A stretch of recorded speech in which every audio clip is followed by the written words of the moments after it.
नमस्कार, जयंतीज किचनमध्ये तुम्हा सर्वांचं स्वागत आहे।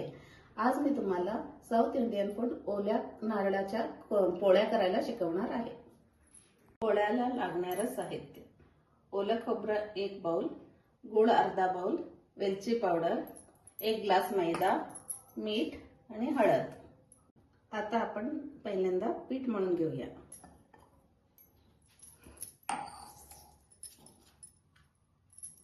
मीठ, थोडीशी हळद।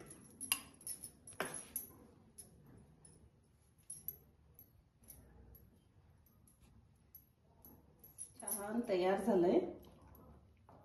असं मऊ छान मळायला पाहिजे।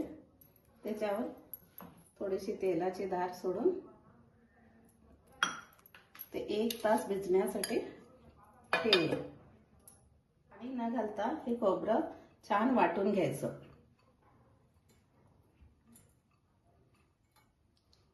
आता खोबरं वाटून घेतलेलं आहे। छान सारण तयार करून घेऊया। हे खोबरं आपण एका भांड्यात काढून घेऊया।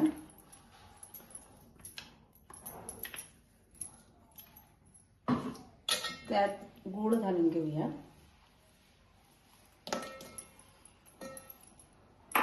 वेलची पावडर,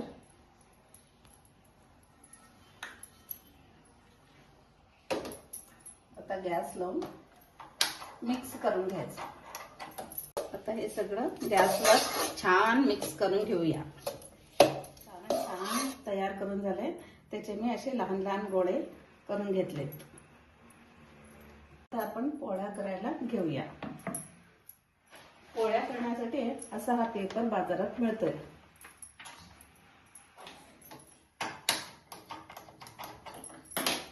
आता आपण पोळ्या करूया।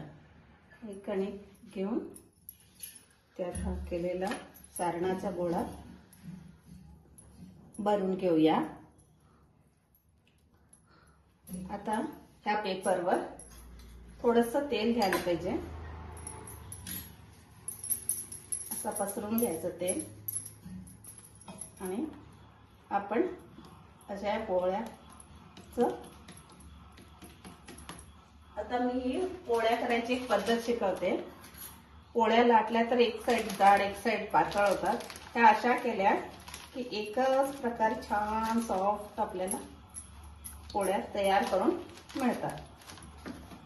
आता हे करून पूर्ण तयार झाले। छान असे आले। तव्यावर थोडंसं तेल घालूया आणि हे असा पेपर तव्यावर घालायचा।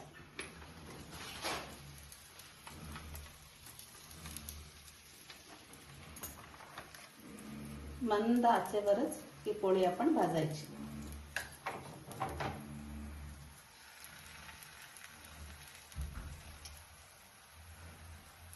एक साइडला झालेली आहे। आता आपण परतवूया।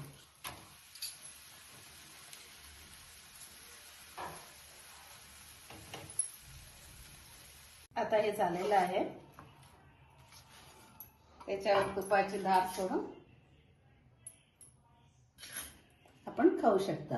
आपण हे सणाच्या दिवशी किंवा गणपतीच्या नैवेद्याला करू शकता। Thank you.